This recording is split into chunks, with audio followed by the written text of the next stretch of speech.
আসসালামু আলাইকুম সম্মানিত বিনিয়োগকারী ভাই ও বোনেরা, আশা করি সবাই ভালো আছেন।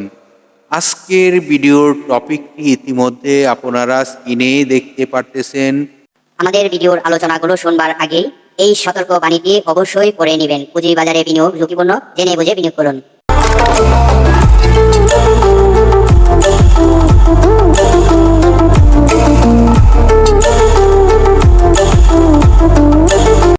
দেখুন, এখন প্রতিটি বিনিয়োগকারীর খুবই গুরুত্ব সহকারে সিদ্ধান্ত নিতে হবে। তো এই মুহূর্তে সিদ্ধান্ত কিন্তু আসলে সঠিক সিদ্ধান্তই নিতে হবে। তাহলে আমরা জানবো এখন কোন কোন স্টকগুলোতে নজর দেওয়া প্রয়োজন। তাহলে আমাদের কি করতে হবে, আপনাদেরকে সর্বপ্রথমেই বোঝানোর চেষ্টা করব।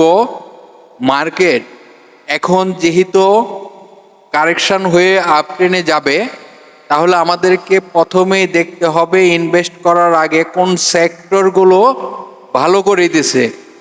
সর্বপ্রথম আমাদেরকে নজরে দিতে হবে কিন্তু সেক্টরটিতে, যে কোন কোন সেক্টরগুলো ভালো হচ্ছে। যে সেক্টরগুলো ভালো হচ্ছে সেই সেক্টরে এখন বিনিয়োগ করতে হবে, যদি আপনার সঠিক একটি সিদ্ধান্ত নিয়ে এবং শর্ট টাইমের জন্য রিসেন্টলি যেমন প্রফিট করা যায় এইরকম সেক্টরে এখন বিনিয়োগ করতে হবে। তাহলে আপনারা জানেন ফার্মা সেক্টর এখন ভালো হচ্ছে, ইন্স্যুরেন্স সেক্টর ভালো হচ্ছে, লাইফ ইন্স্যুরেন্স সেক্টর ভালো হচ্ছে, আবার কিছু কিছু ব্যাংকও ভালো হচ্ছে। তাহলে আমাদেরকে কিন্তু এখন যেমন ফোর্থ সেক্টরও কিন্তু ভালো হচ্ছে। তো এই সেক্টরগুলোতে আপনারা স্ক্রিনে দেখতেই পারতেছেন এই সেক্টরগুলো ভালো হচ্ছে। তো আমাদেরকে কিন্তু এই সেক্টরের কোন কোন স্টকগুলো ন্যাপ ভালো রয়েছে, কোন কোন স্টকগুলো তার আর্থিক প্রতিবেদনগুলো ভালো রয়েছে সেগুলোতে নজর দেওয়া প্রয়োজন আমি মনে করি। তাহলে সঠিক সময় কিন্তু সঠিক স্টকগুলোতে নজরে নিতে হবে এবং সিলেক্ট করতে হবে। ভুলভাল যদি কোনো স্টকে বিনিয়োগ করেন তাহলে কিন্তু আবারও এখান থেকে ক্ষতিগ্রস্ত হওয়ার সম্ভাবনা থাকবে। অবশ্যই প্রতিটি বিনিয়োগকারীর ন্যাপটি অবশ্যই জানা প্রয়োজন। ন্যাপটি আপনারা সকলেই জানেন, এটি পার শেয়ার সম্পদ মূল্য। আর ইপিএস যেটি আমরা দেখি এটি হলো প্রতি 3 মাস পর পর যে আর্থিক প্রতিবেদন থেকে তাদের লাভ লস প্রকাশ করে থাকে সেটি বলা হয় ইপিএস। ইপিএসটিও আমাদেরকে ফলো করতে হবে, কারণ যে স্টকগুলো ভালো আর্থিক প্রতিবেদন আসবে, ভালো আয় আসবে, সেই স্টকগুলোই কিন্তু সকলেরই নজর থাকবে। আপনারা জানেন এই মুহূর্তে বাজার যে কারেকশন হয়েছে এবং ফ্লোর প্রাইস প্রত্যাহারের পরে কিন্তু যে স্টকগুলোর ন্যাব এবং আর্থিক প্রতিবেদনগুলো ভালো রয়েছে সেগুলোই কিন্তু এখন ভালো অবস্থানে রয়েছে। তাহলে আমাদেরকে কিন্তু যে স্টকটিতেই চয়েস করতে হবে, বিনিয়োগ করতে হবে, সেই স্টকটি অবশ্যই এই বিষয়গুলো আমাদেরকে সর্বপ্রথম নজর দিতে হবে।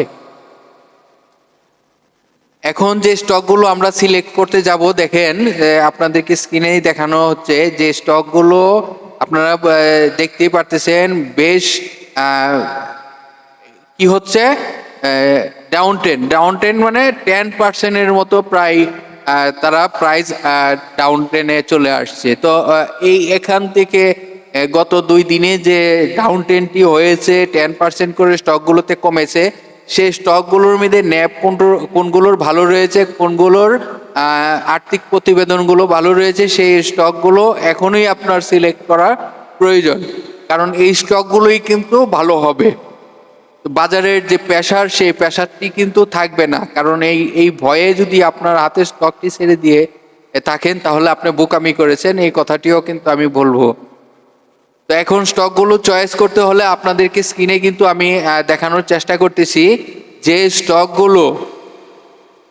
স্টকগুলো প্রায় 10%, 9%, 8% কারেকশন হয়েছে।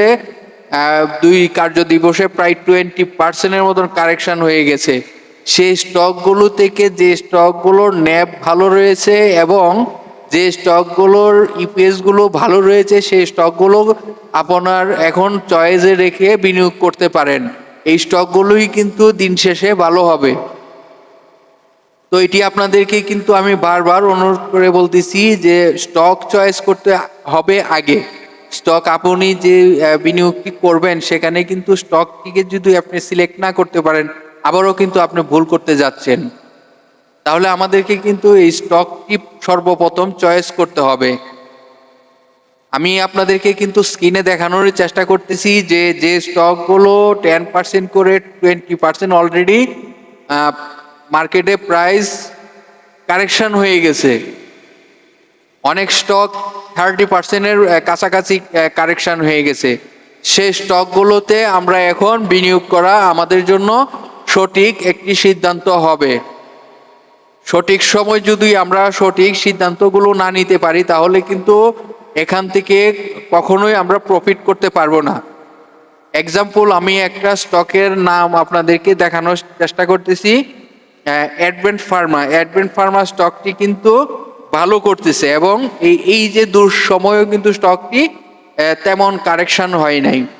তো এই স্টকটি আমার মনে হচ্ছে ভালো কিছু হতে যাচ্ছে। তার ন্যাপটিও দেখেন, তার আর্থিক প্রতিবেদনটি যেটি ফার্স্ট কোয়ার্টারের আইটি আপনারা একটু ফলো করুন। ফার্স্ট কোয়ার্টারের আইটি কিন্তু ভালো করেছে।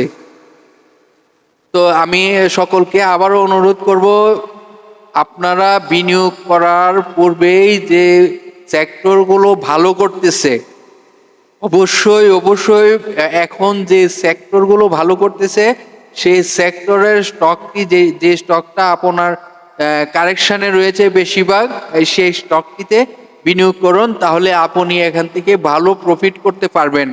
আপনারা সকলেই জানেন মার্কেটে ভালো একটি লেনদেনের গতি ফিরে আসবে এবং ভালো একটি আমাদের মার্কেট দেখতে পারবো খুব শিগগির।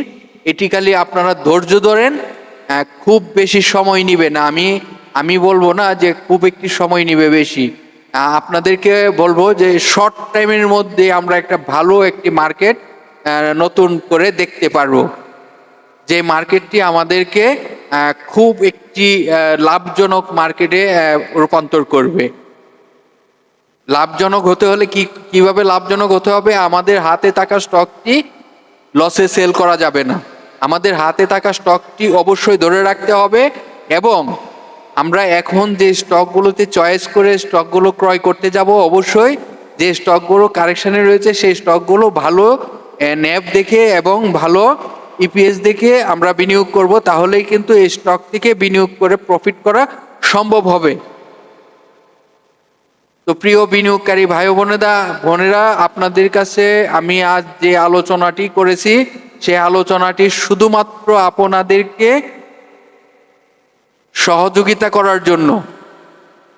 আমি আপনাদের পাশে আছি, সবসময় থাকব এবং আমি যে কথাগুলো আপনাদেরকে স্মরণ করিয়ে দিলাম সেই কথাগুলো অবশ্যই অক্ষরে অক্ষরে পালন করার চেষ্টা করবেন। এটি আপনার ব্যবসার অবশ্যই সহযোগিতা করবে। তো ভালো থাকেন, আবার আপনাদের সাথে আলোচনা হবে। ততক্ষণ পর্যন্ত আমাদের পাশেই থাকুন। আপনারা জানেন প্রতিদিনই আমরা ভিডিও পাবলিশ করে থাকি আপনাদের জন্য। তো আজকে শুধু আমাদের আলোচনাটি সেটিই ছিল যে এখন কোন কোন স্টকগুলোতে আপনারা নজর দেওয়া প্রয়োজন, সে আলোচনাটি কিন্তু আপনাদের সাথে করার চেষ্টা করেছি। আশা করি আপনারা এই কথাগুলো বোঝার চেষ্টা করবেন এবং বুঝতে পেরেছেন। তো ভালো থাকেন, আল্লাহ হাফেজ।